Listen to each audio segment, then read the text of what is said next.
Many in the Black community, if I'm being honest with you, because I want to be, believe that you are being used as a pawn by the right and that you're a charlatan of sorts. He's not a Republican. I don't think there's any evidence I've been co-opted by anyone, and I think that that's an ad hominem tactic people use to not address really the important conversations we're having here.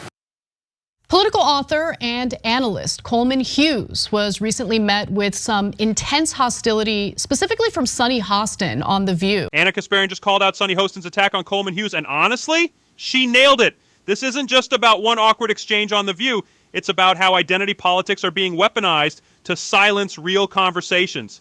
Ana's defense of Coleman isn't just refreshing, it's necessary. Let's dive into why this matters and what we can learn from it. Asna.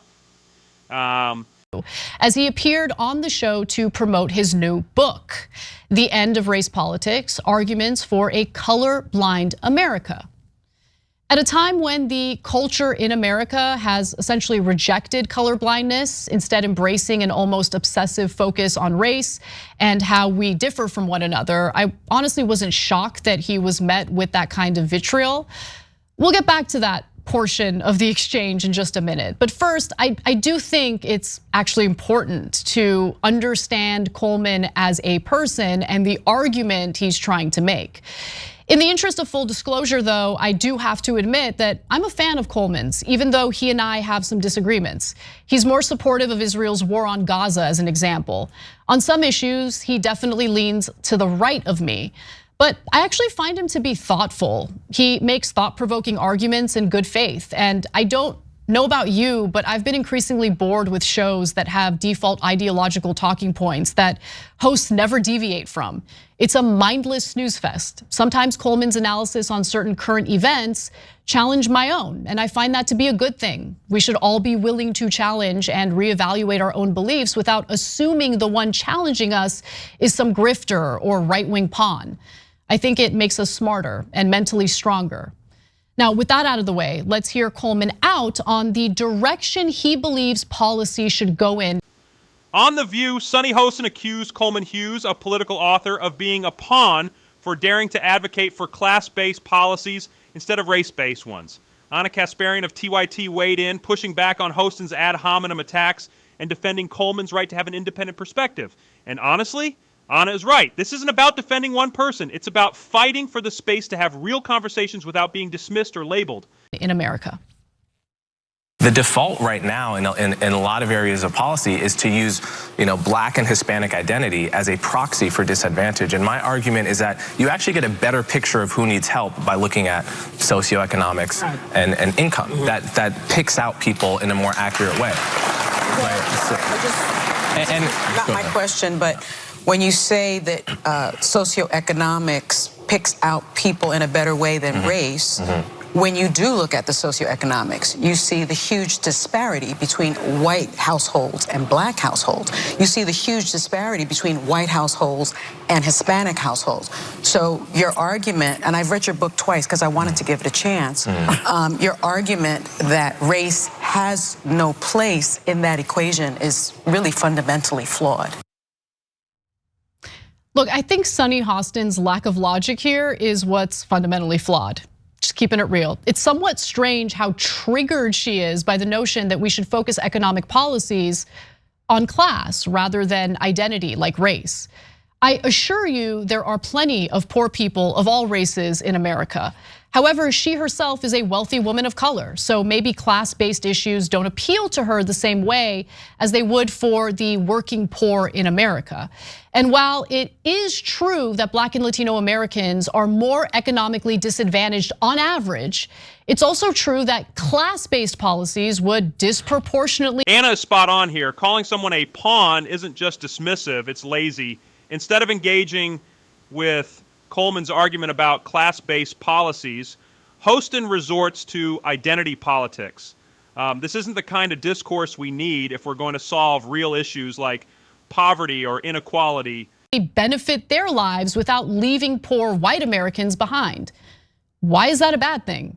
Don't we want to see all of our fellow Americans succeed regardless of religion, race, gender, sexual orientation, etc.? Class-based economic policies have more buy-in among voters and tend to be harder to repeal because they're applied to everyone impacted by poverty. Coleman managed to maintain his composure, something that he's insanely skilled in, and responded, in my opinion, perfectly. There's two separate questions. One is whether each racial group is socioeconomically the same. That I agree with you. They're not. Yeah, they're not, and the stats show that. But yeah, of course, I agree with that fully. The question is, how do you address that in the way that actually targets poverty the best? Great. And what Martin Luther King wrote in his book, Why We Can't Wait, is he called it, we need a Bill of Rights for the disadvantaged. And he said, yes, we should address racial inequality. Yes, we should address the legacy of slavery. But the way to do that is on the basis of class. And that will disproportionately target blacks and Hispanics because they're disproportionately poor, but it will be doing so in a way that also helps the white poor, in a way that addresses poverty as the thing to be addressed. He's right. I mean, I think he makes really good points there. But look, maybe Sunny Hostin has a counterpoint that we haven't even considered. So let's keep an open mind and give her a chance to respond. You claim that color blindness was the goal of the civil rights movement, based upon Dr. King's I Have a Dream speech, content of character versus the color of skin.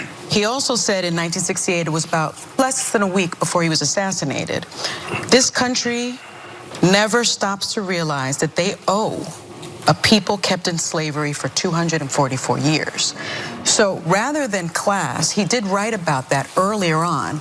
Right before his death, he made the argument for racial equality and racial reparations. And so your argument for color blindness, I think, is something that the right has co-opted. The quote that you just pointed out about doing something special for the Negro, that's from the book Why We Can't Wait that I just mentioned. Yes. A couple paragraphs later, he lays out exactly what that something special was. Yes. And it was the Bill of Rights for the Disadvantaged, a broad class-based policy. But he also says you must include race. No, he didn't. He says it's yes, he does. Okay, well, everyone should go read the book Why We Can't Wait. I gotta say, I mean, I didn't notice until this very moment, but the fact that she's rejecting class-based politics while wearing a Gucci button down and a Gucci belt is hilarious. But nonetheless, disagreements about MLK tend to, drive me crazy. But Coleman is correct to point out the class-based politics that the civil rights leader espoused.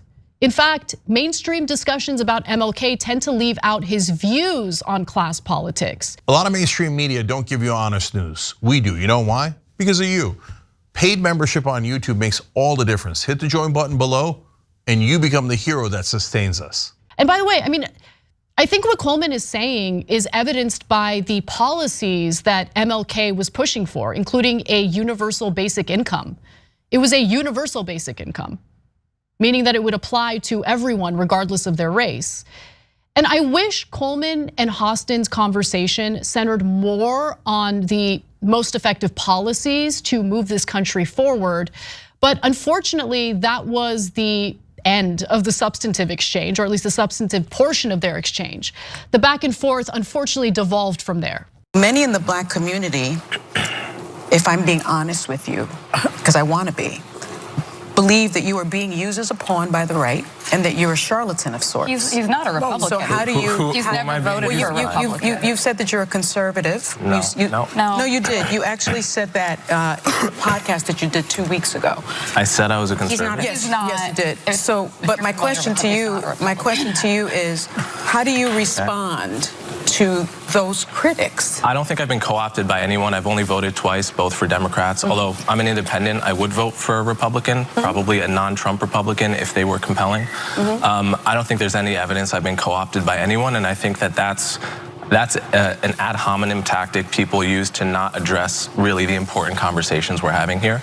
And I think it's better, and it would be better for everyone if we stuck to the topics rather than make it about me.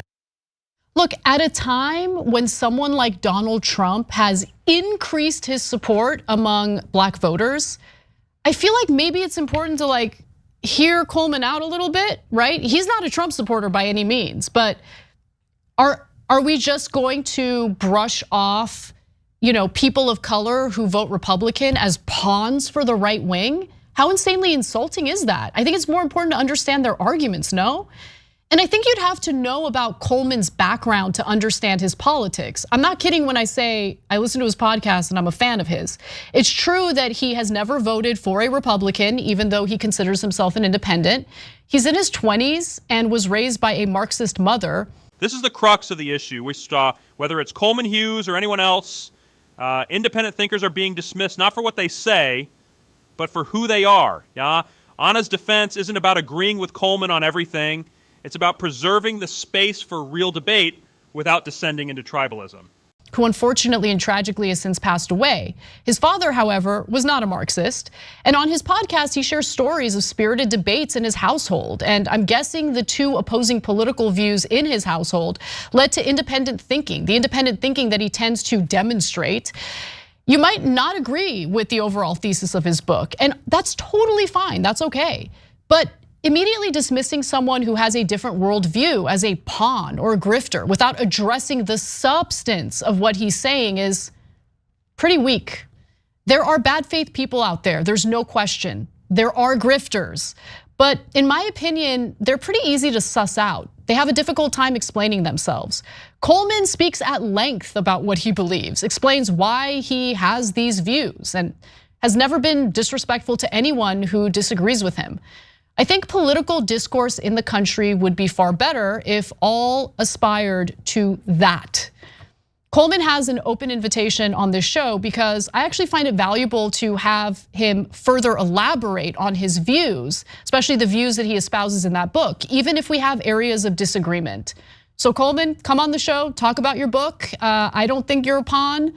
And I do think this is an important conversation to have, right? Is color blindness a better approach to improving race relations in the country? Should we focus on race-based economic policies or class-based economic policies? I get it, these are controversial issues, people get super heated, but you gotta put your differences aside, keep an open mind, and engage in a genuine and good faith exchange of ideas. And I'm not saying, that in an effort to launder like some right-wing militia members. I'm saying that in regard to someone who is incredibly thoughtful. And so if you're not familiar with Coleman Hughes, I would hate for Sunny Hostin to paint a picture of him. I would argue that you should listen to his podcast and get to know who he really is before judging his character. This debate isn't just about Coleman Hughes or Sunny Hostin. It's about how identity politics are being used to silence important conversations. Ana Kasparian nailed it when she said we need to focus on ideas, not labels. And if we don't start pushing back against this, we'll never get to the solutions we actually need. If you're tired of seeing good ideas dismissed because of bad faith arguments, smash that like button and subscribe. Drop focus on ideas in the comments if you're ready to leave identity politics behind.